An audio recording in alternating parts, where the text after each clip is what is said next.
Alright, hey everybody, Maia here, and here we are again on Talky Hands, where I do the talking and my hands do a little bit of a performance. You get the idea if you've watched any of my other uploads.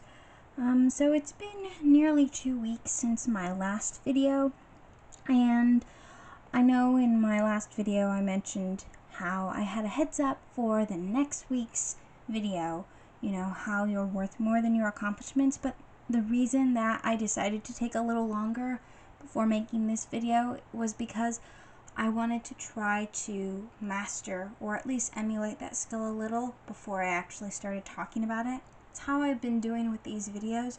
Whatever I'm discussing for that week, I want to actually make sure that I at least try to embody that mentality a little. So like with the food mentality, I had already been keeping that approach to eating in mind before I made the video, because it just wouldn't really make much sense if I was not really practicing what I'm preaching in a sense. So anyway, as I mentioned in the last video, this is basically an add-on from talking about why we need to backtalk our backtalk and be your own best friend. And the reason, now I'm going to get into that, the reason that works into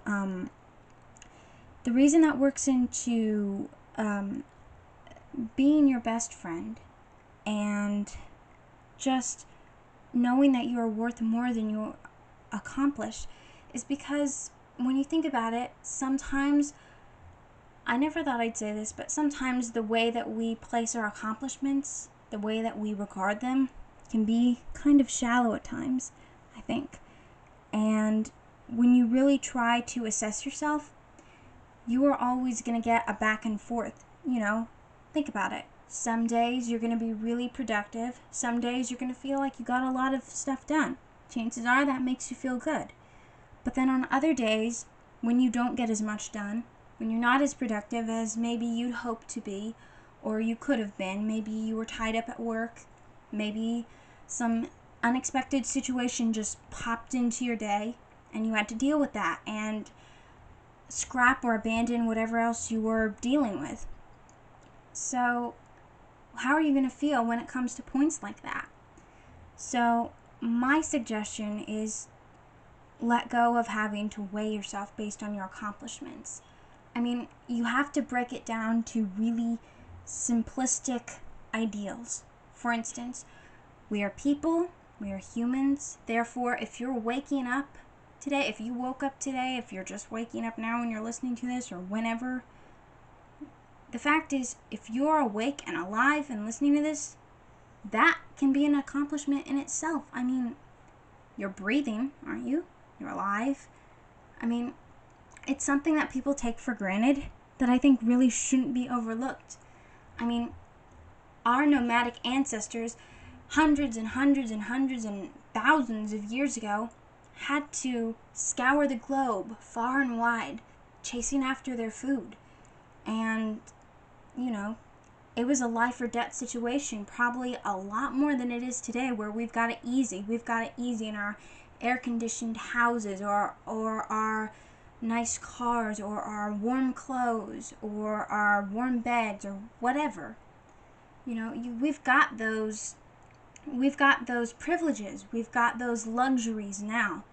But I have strong reason to believe it wasn't always the case hundreds and hundreds of years ago. So when you start weighing yourself on your accomplishments, I guess in a sense it's not so much a negative thing, but you have to think of it in a more simplistic way. That way it's not too idealistic, not too unattainable. Like on days when you're not overly productive, you have to remember the little things that have happened. Maybe you've made some good memories over the day. Maybe you've had good experiences. You know, a meaningful life doesn't automatically mean a day that everything's been accomplished or everything's been set in stone or done right. It doesn't have to. Sometimes it can, but it doesn't have to all the time. Sometimes a meaningful day can just mean a day where you smiled more than you frowned. a day where you took a minute or two to appreciate the simpler things in life among all the hecticness of a daily routine. It just really depends on how you look at it, I guess.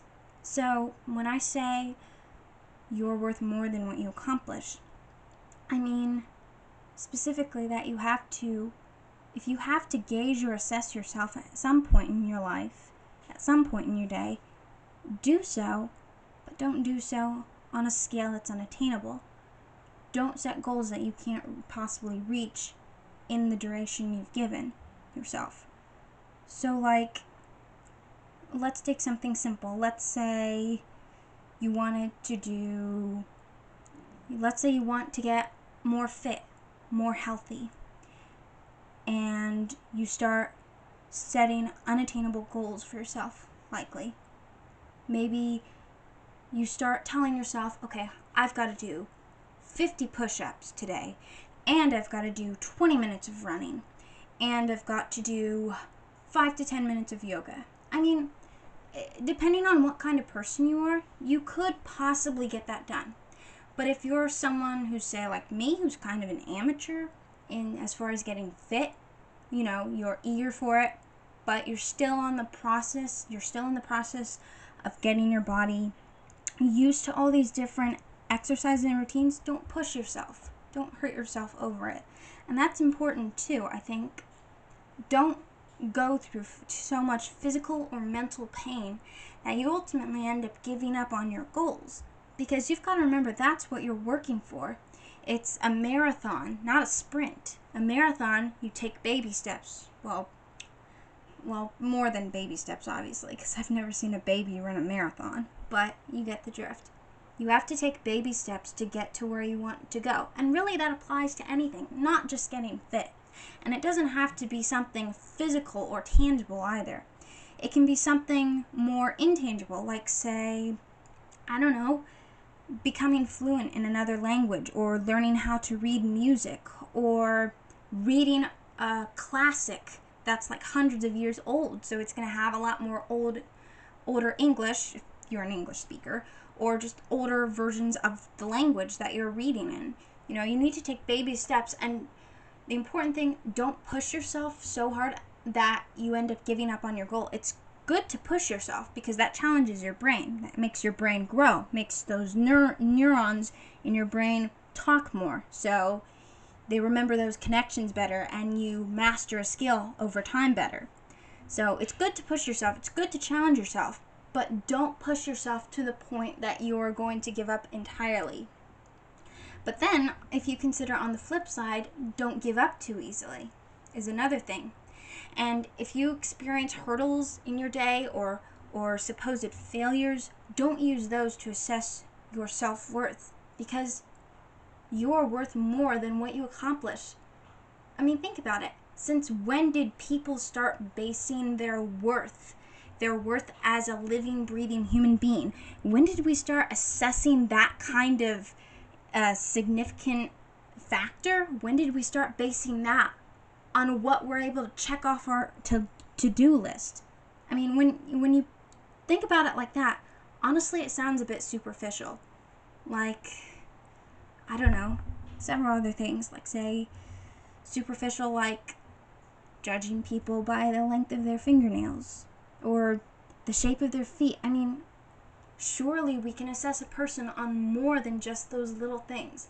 Everyone has their good and bad days. This is one thing I like to constantly remind myself.